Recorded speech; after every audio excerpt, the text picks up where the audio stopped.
हुआ, high court गए, supreme court गए, हलफनामे में क्या क्या, मुझे नहीं जानना है ये। मुझे बस ये जानना है कि आप 14% हैं, आपका जो दूसरा समीकरण है वो 17% है। आप जब उम्मीदवारों की लिस्ट देते हैं तो कितना रखते हैं, आप जब मंत्रिमंडल विस्तार करते हैं तो कितना रखते हैं, मुझे ये जानना है। इसके अलावा मुझे कुछ नहीं जानना है आपसे। मोहतरमा, आप इसका जवाब मैं आप सुन लीजिए, जो मैंने आपको बता दिया। इसका जवाब यह है कि जब हमारे पास साइंटिफिक डेटा हमारे सामने आ गया है, जिस तरीके से आप हमको कह रही हैं एमवाई कॉम्बिनेशन, और हम ठीक उसी प्रकार से भारतीय जनता पार्टी को भी कह सकते हैं कि जो अपर कास्ट का तो 90% वोट करता है, तो क्या क्या वो उधर है? तो देखिए, पूछूंगी ना, बीजेपी से भी यही पूछूंगी, बीजेपी से भी ठीक यही पूछूंगी। वो अब साइंटिफिक डाटा आ गया है, साइंटिफिक डाटा के तरफ जो हमारे माननीय लालू प्रसाद यादव जी, मैं सीधे संजय जी का रुख करूंगी। इस वक्त सेफोलॉजिस्ट मेरे साथ इस वक्त हैं, और संजय जी जब रिपोर्ट तैयार करते हैं तो हम सबसे ज्यादा जातियों पे बात करते हैं, विश्लेषण करते हैं और जातियों से बातचीत करके एक सर्वे रिपोर्ट तैयार करते हैं। संजय जी, मैंने आरजेडी और जेडीयू से एक एक सवाल पूछा जो आपने संभवतः सुना भी होगा, लेकिन मैं थोड़ा ब्रीफ कर देती हूं। मैंने पूछा कि कुर्मी संख्या बहुत कम है यादव की तुलना में, तो क्या नीतीश कुमार को जितनी भागीदारी हिस्सेदारी वाली जो कोटेशन है, क्या उसके हिसाब से तब कुर्सी सीएम की दे देनी चाहिए जेडीयू को, माफ कीजिएगा आरजेडी को। और आरजेडी से मैंने ये सवाल पूछा कि आप एमवाई समीकरण में भी 17%, यानी जो आपका एम समीकरण है वो संख्या ज्यादा है, तो आपको उम्मीदवारों की लिस्ट उधर ज्यादा दे देनी चाहिए। क्या ये सवाल नहीं पूछी जानी चाहिए इन दोनों पार्टियों से? नहीं, आपने संख्या के हिसाब से हिस्सेदारी की बात की, लेकिन इस हिस्सेदारी का मतलब ये नहीं है कि आप सीएम की ही कुर्सी दे देंगे। लेकिन ये जरूर है कि हिस्सेदारी का सवाल बिल्कुल जायज है।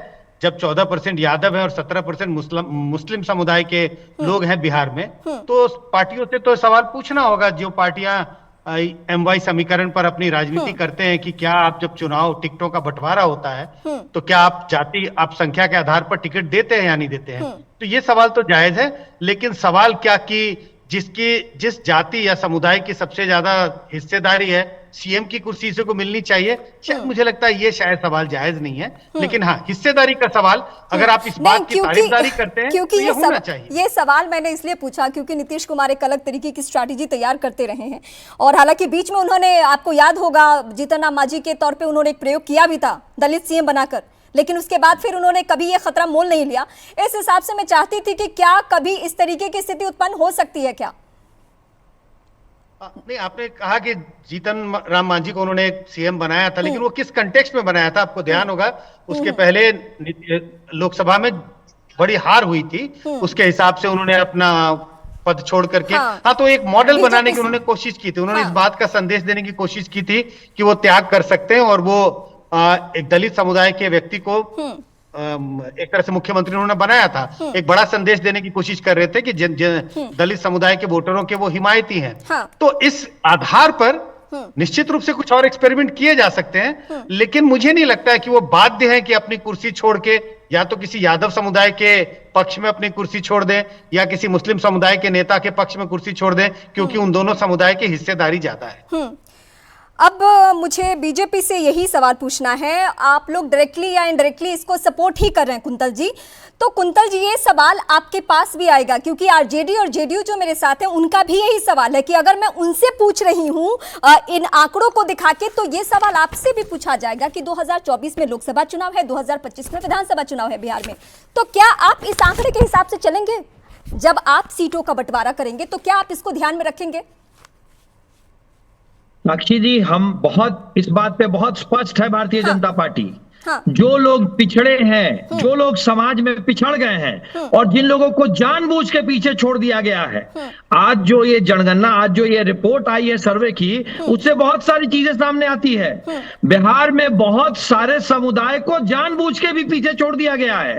भारतीय जनता पार्टी उस सभी समुदाय के साथ खड़ी है, और भारतीय जनता पार्टी अपनी कथनी और करनी दोनों में पीछे जो छूट गए हैं उनको आगे लाने का काम कर रही है। मैं आपको एक छोटा सा उदाहरण बताता हूं। अभी हमें नेता प्रतिपक्ष बनाना था अपर हाउस में, नहीं, अभी तक तो आपसे सवाल पूछा जाता था सिर्फ ओबीसी को लेकर। हमने हरी हालिया दिनों में दूसरी बात मैं एक बात आपको और साक्षी जी बता देता हूं। एक सवाल, रीमा नाम है मेरा। हाँ, आप मुझसे कुछ पूछ रही है साक्षी जी? हाँ, रीमा नाम है मेरा।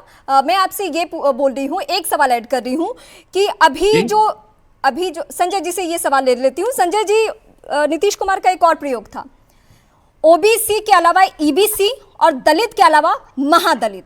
अब इनको लेकर भी आंकड़ा सामने आ चुका है, कास्ट वाइज भी आंकड़ा सामने आ चुका है। मतलब आने वाले वक्त में हो क्या रहा है, 2024 में क्या होने जा रहा है बिहार में इस आंकड़े के आने के बाद?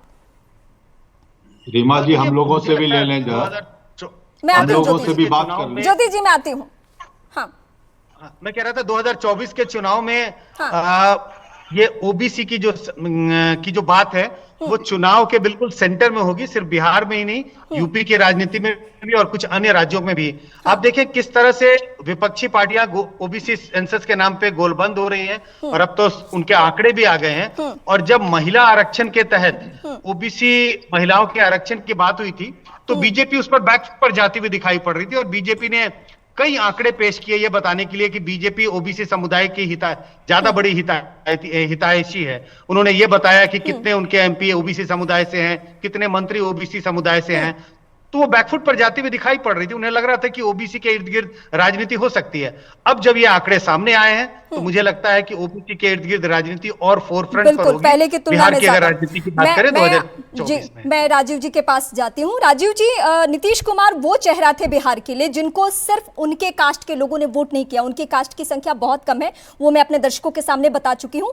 जो बिहार का एक पढ़ा लिखा वर्ग था उसमें सवर्ण भी आ रहे थे, उसमें ओबीसी, बीसी, दलित, महादलित, यहाँ तक कि दलितों के बस्ती में जाने पे मेरा 2-2 बार का चुनावी रिपोर्टिंग का अनुभव रहा है। तो वहां जाने पे आज भी लोग नीतीश कुमार का नाम लेते हैं, किसी और नेता का नाम नहीं लेते हैं। ये सच्चाई रही है। नीतीश कुमार के क्या कंधे पे जिम्मेदारी बढ़ चुकी है?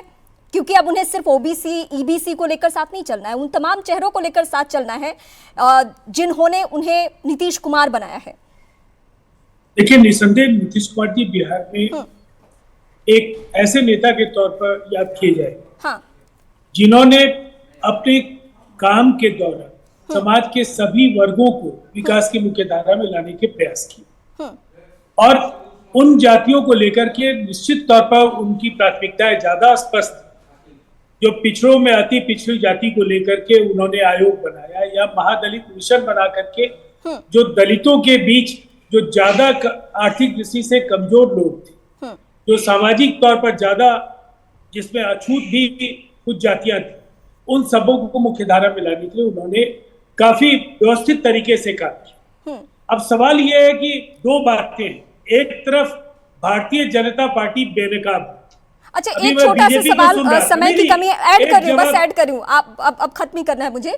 क्या जो नीतीश कुमार ने कदम उठाया है या बिहार में जो ये जातिगत सर्वे साझा की गई है, क्या ये अन्य प्रदेशों में भी होने जा रहा है? क्योंकि दिग्विजय सिंह का स्टेटमेंट आ गया है कि एमपी में सरकार बनेगी तो हम ऐसा ही करेंगे। अब तो राहुल गांधी जी ने भी कहा और नीतीश कुमार जी तो पहले दिन से बोल रहे हैं, लालू जी बोल रहे हैं, इंडिया के सारे नेता बोल रहे हैं कि हमारी सरकार बनेगी और हम जातीय आधार पर जनगणना कराएं। तो मुझे लगता है ये तो केंद्रीय स्तर पर जिसके खिलाफ भारतीय जनता पार्टी काफी ज्यादा सक्रिय रही है और इन्होंने सुप्रीम कोर्ट में हलफनामा के जरिए खुद को बेनकाब करा दिया। इसके पहले बिहार में हाईकोर्ट में भी लगातार इनकी कोशिश थी इनके समर्थकों की कि ये मामला खटाई में पड़ जाए। तो अब मैं समझता हूँ ये भारतीय जनता पार्टी के लिए काला दिन है और बिहार के लिए वक्त की कमी है। आप सभी का बहुत शुक्रिया हमें वक्त देने के लिए। भारतीय राजनीति की सच्चाई यही है कि बिना जाति के आप आगे नहीं बढ़ सकते हैं। और ये जो बिहार से सर्वे रिपोर्ट सामने आया है, इससे पहले 2 प्रदेशों ने सर्वे किया था, रिपोर्ट साझा नहीं की गई थी। तो बिहार में जो हुआ है, हो सकता है आने वाले वक्त में और प्रदेशों में भी की जाए और शायद भारत में भी।